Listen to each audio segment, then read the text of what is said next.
Welcome to this very special edition of the KJ Masterclass Live, the show which ensures that you profit from your time spent here with experts, either through their industry insights, information, or simply learning from them. And today we have Josh Tomeoni. He is an entrepreneur, coaching company owner, podcast host. Welcome to the show, Josh. Thanks, AJ. Thanks for having me. It's You great to are be here. welcome. Welcome to the show. Welcome to India in this online form, Josh. And I'm sure not just in India, but a lot of people across the globe will benefit from what we are going to discuss right now. We'll be talking about how one can navigate life's major transitions, including divorce and all those things. We'll learn from you about all those. But before we come to this, let's understand about your transitions in life, your background, your journey, so that people know who they are listening to. Sure. What do you want me to tell you? Just a bit of your journey, your background. Okay, sure. Sounds good. So let's see. I've pretty much been through, I think, all the life transitions that you could be through. I have been married. I have been divorced. I've been in long-term friendships and partnerships. I have transitioned out of those.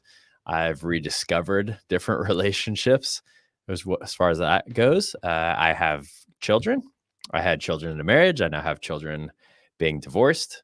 I've owned several companies throughout my life. I've sold some of them. I've kept other ones. So I don't know, AJ. I think I've been through pretty much all the transitions that you could be through at this point. Maybe I shouldn't say that. I don't want to throw anything into the universe for some other transition I haven't been through yet. Yeah. But I think I've been through most of them. Absolutely. And that is why you are the master for today's masterclass, to learn about life's transition from you, Josh. So I want to understand in today's time, you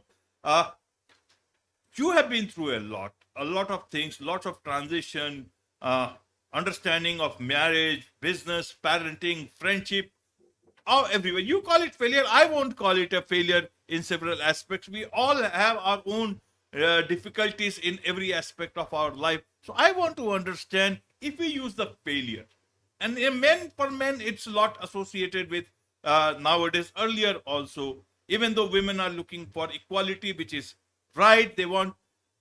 Does all these failures, one aspect, many aspect, all aspect, make you less of a man in today's time? How should you look at failure as a man? Oh, that was a great question. So I think you had a multiple part question, first of all. So I'll try to answer both parts. Number one, what is a failure? So a lot of people have a difficult time with the word failure, but the word failure only says that you weren't successful at something. So all failure means is that you or I or anybody attempted to do something and we didn't do it.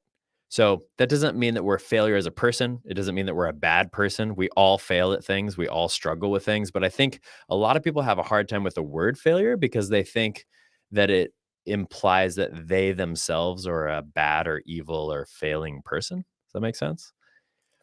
But that's not what it's talking about. So I firmly believe that there's a couple different things that you can do with failure.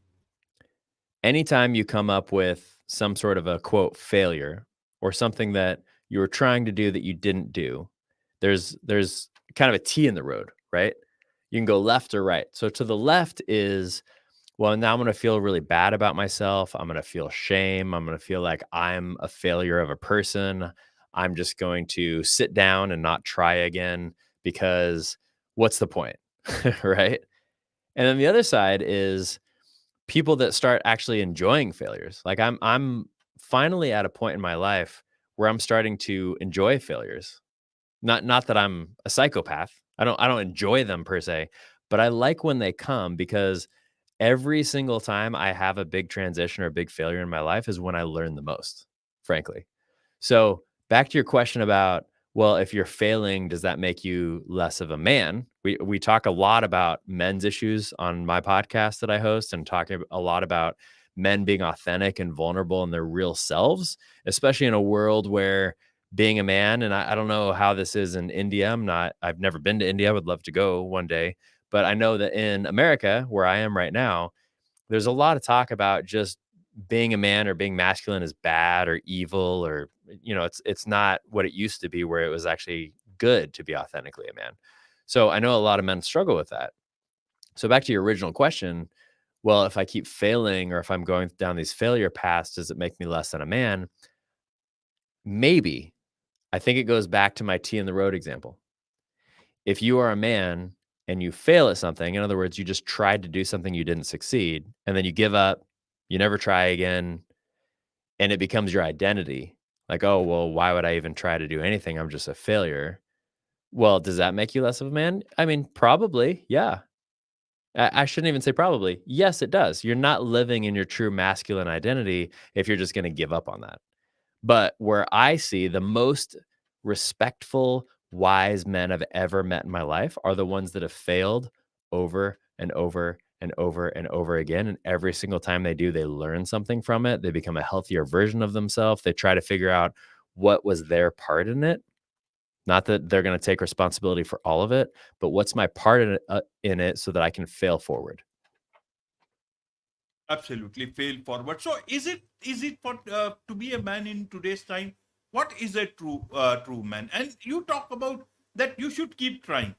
How do you keep trying in a relationship that is failing? Is it your responsibility? You have to let it go at one point in time. How do you calibrate this part of your understanding of failure and understanding of relationship? How do you do that at the same time, Josh? Yeah, so that's a good question. So, just a few months ago, I actually wrote an ebook on the 5 traps that people should pay attention to when they're going through something like a divorce, and specifically written to men. But it can apply to a lot of different relationships. And also, by the way, I'm happy to offer that to your viewers if they want that, so they can just get a hold of me however you want them to do that. I'm happy to do that. But here's the basic gist of it, and I think it really applies to your question. The number one thing I talk about in that book, I'm not going to go specifically because we don't have enough time here, but the number one thing when faced with some sort of relationship transition, honestly, is just to take your time. I've seen too many men specifically, and I'm a culprit of this too because I like to get things done. But I've seen too many men specifically that are just like, it's not working. I'm just going to move on. Well, just pause for a second, take a breath. Don't rush the process. If you can get to a state where you're fully prepared and able to actually think logically, then maybe it is time to move on. Just a few months ago, had to move on from a girlfriend that I had for 2 years, but I had to take time to process it to try to figure out, is this just my insecurity acting? Is this just something that I want to do because I feel uncomfortable? Or is it something that actually needs to be done? So I would say that that's kind of the first thing. Second, along with that, is to make sure that you have the right team alongside you. In other words, don't do it alone. Talk to a buddy who's actually going to be honest with you, not just a friend that's going to tell you what you want to hear, but talk to somebody a mentor, somebody wise, somebody in your church or temple or business or whatever that you look up to that is actually going to speak truth to you about your situation. Maybe they have some insight you haven't thought about. They can probably view it more clearly than you can because they're not in the middle of it. And there's several other things to pay attention to, but I would say those are kind of the first ones to start. Right. And Josh, so is there more pressure in today's time on a man when women are also being part of this whole equality thing? So if women are taking a lot of responsibilities, the burden on men or man should be less. Do you think it has become less, or is it more in today's time with so many things happening, so many challenges? How do you look at it?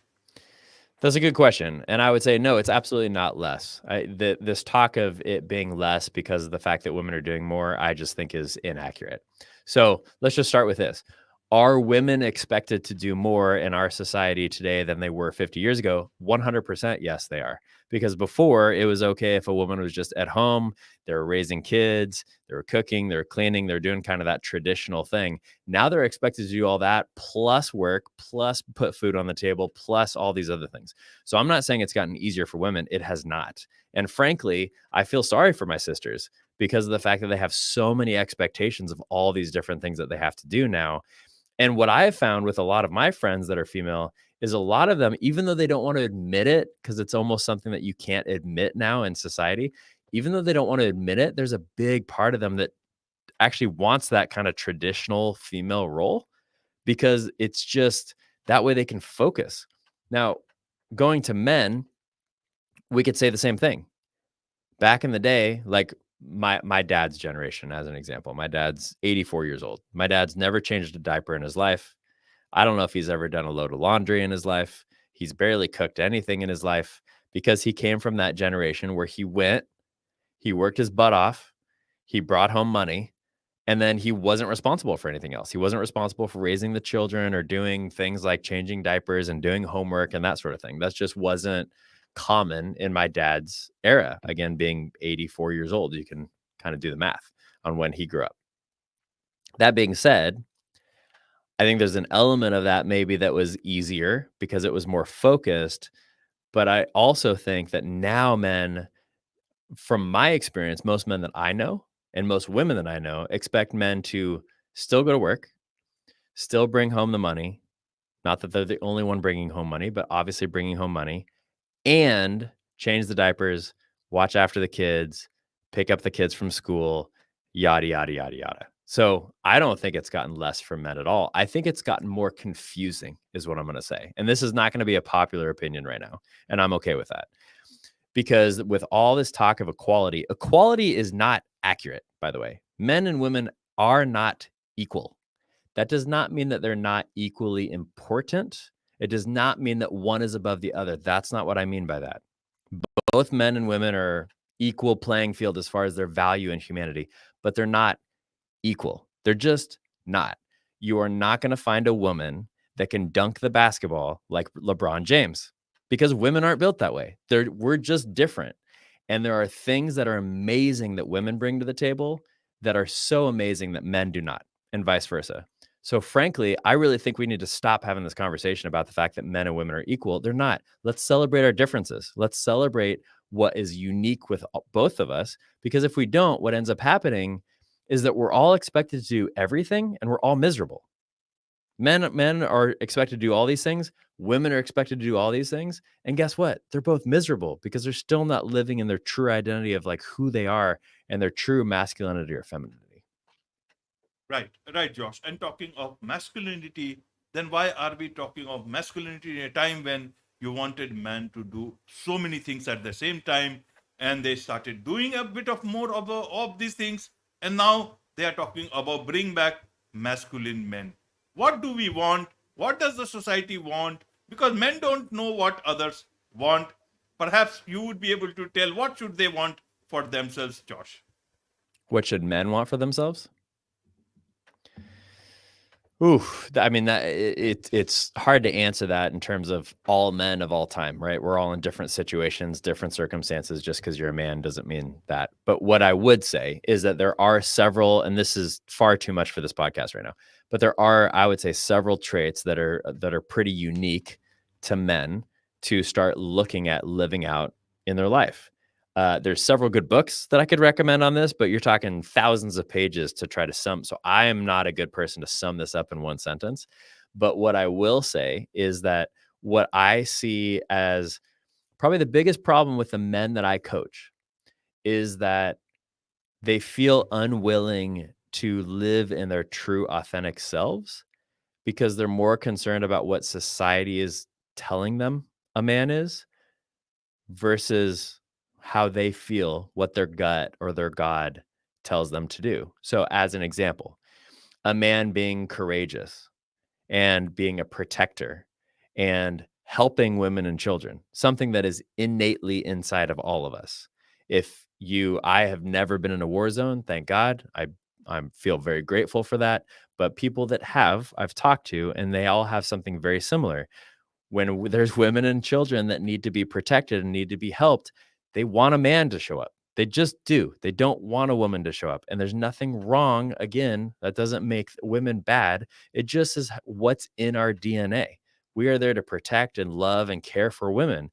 And when we're told that that is somehow evil or wrong, then guess what that does? If we believe that, then we don't do that. And then all of a sudden, other men who don't listen to that, who probably are toxic and evil, take advantage of that. And they go take advantage of the women and the children, just like in war. That's why women and children get taken advantage of, because there aren't strong men to be in the face of other men that are coming and taking advantage of these women and children. So I would say that's one big thing that I see a lot of, because there's a lot of talk about how, well, women can do anything that men can do. Okay, again, it's not true. But I think the bigger piece that's missed here, that really women want in general, is they still want men to take care of them. They just don't know how to ask anymore because of the fact that it's become now somehow a wrong notion to do.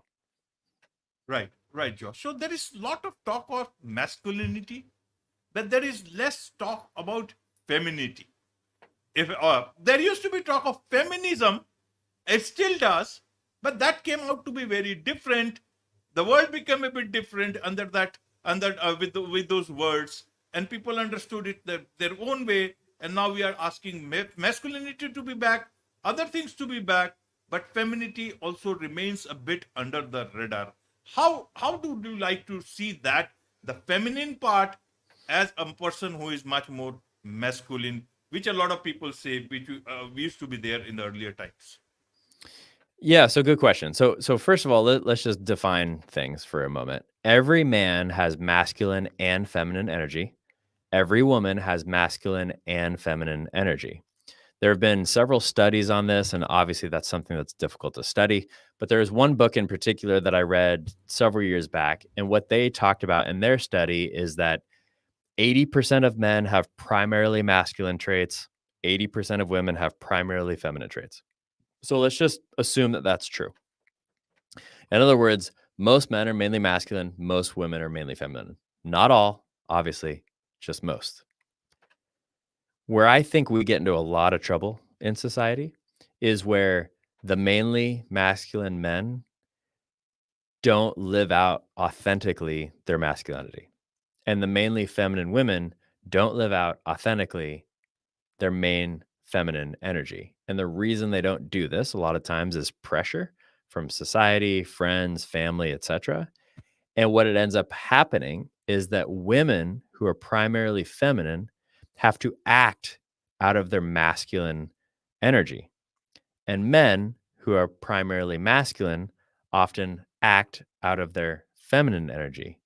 Or maybe they're still in their masculine energy. And what's the problem with that? Well, in general, for heterosexuals, masculine, this isn't actually even just true for heterosexuals. Masculine energy and feminine energy, that they're like a magnet, because they're different enough to where they pull together. So what ends up happening is, if there's a lot of masculine energy over here and there's a lot of masculine energy over here, it goes like this. So that doesn't necessarily have to be two men fighting. That could be a man acting primarily in his masculine energy and a woman acting in her masculine energy, even though she's primarily feminine. And guess what happens? This happens. There's no connection there. So then people wonder, well, it seemed like when we got married, everything was great. Well, think back when you first got married. What was happening? Well, maybe the man was actually acting in more of his masculine energy. The woman was acting more in her feminine energy. Therefore, you came together. It was like a magnet.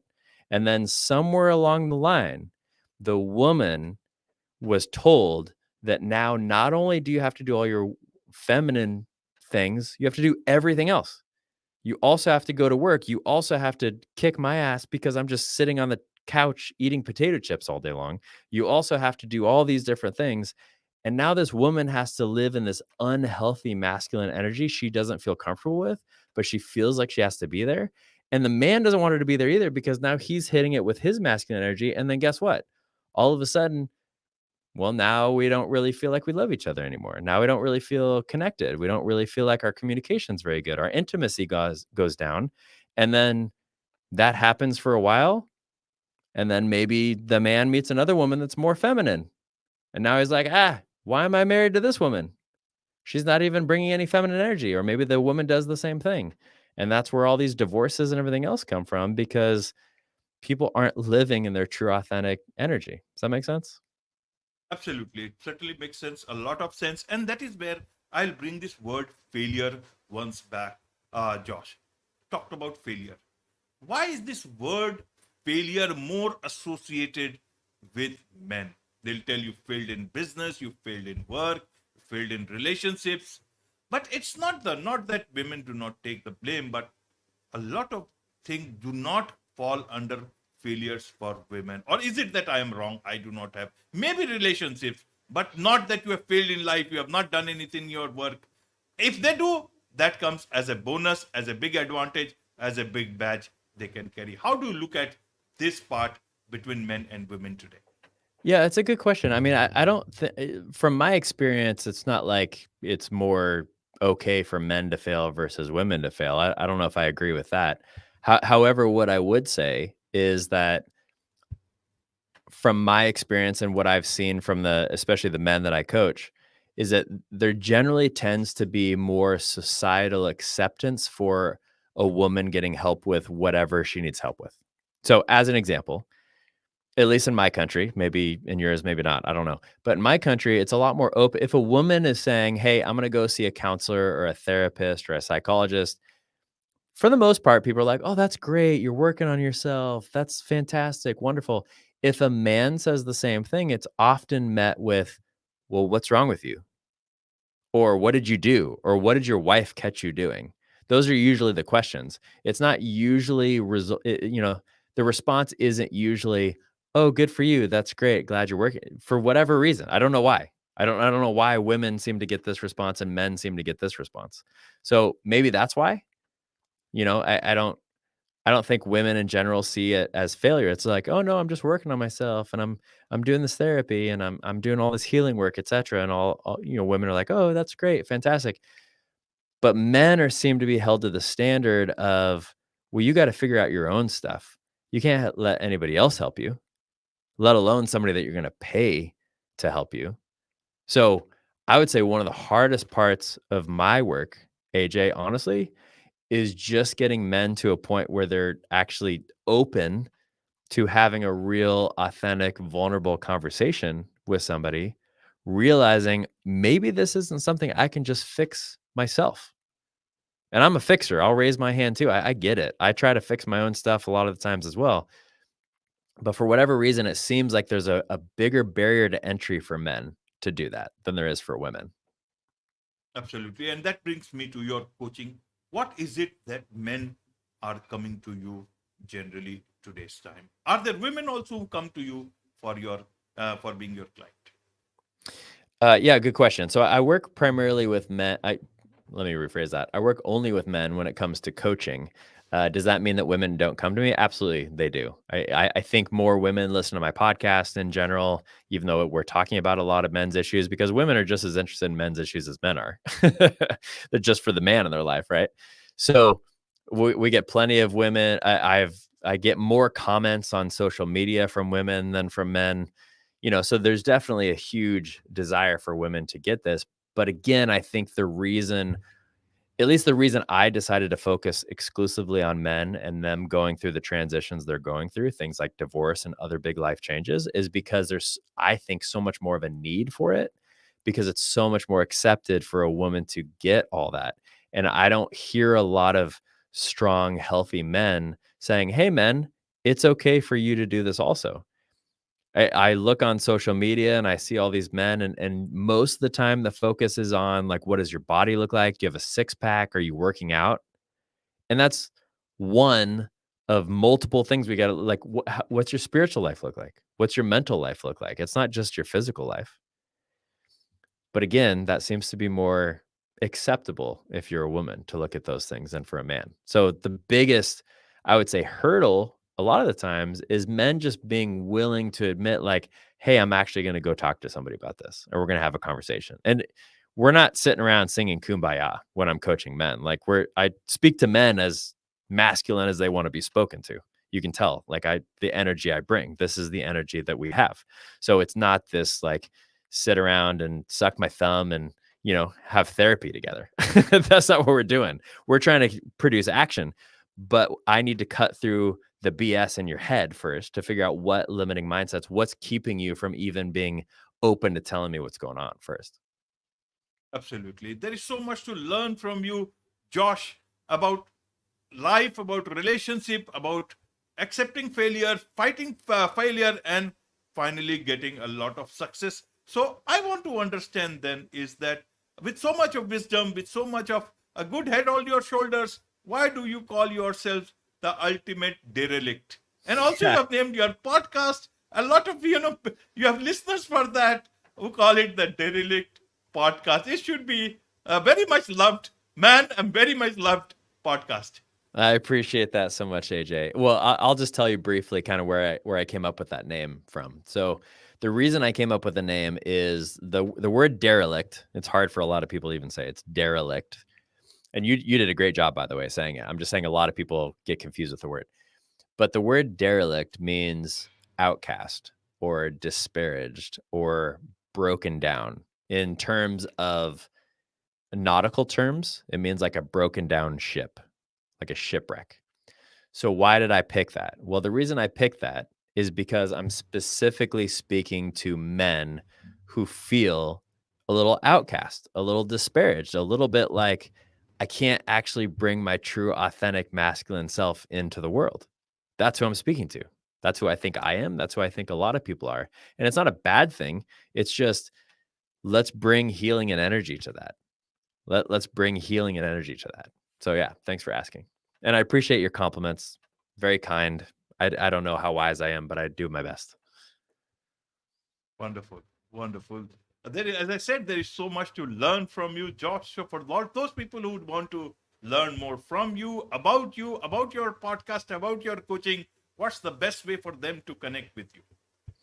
Oh, great question. So on all the socials, it's the Derelict Podcast. Derelict is spelled Derelict. So if you just look up the Derelict Podcast on Instagram or TikTok or YouTube, those are the three best places to find me. And then feel free to send me a message while you're there. You'll also see all the information about the podcast, coaching, all my stuff is up there. But really, if you are a man specifically, if you're a woman, feel free to reach out as well. But if you're a man specifically and some of this stuff is relating to you, please reach out to me. Go to the Derelict Podcast. I am the one that still responds to all of the messages. So besides the team and the assistants and the virtual assistants that I have working on everything else, I still personally respond to all the messages because they're that important to me. So please reach out and I'm happy to help however I can. Wonderful. With this, it's a wrap on this very special edition of the KJ Masterclass Live. Thank you so much indeed for joining us.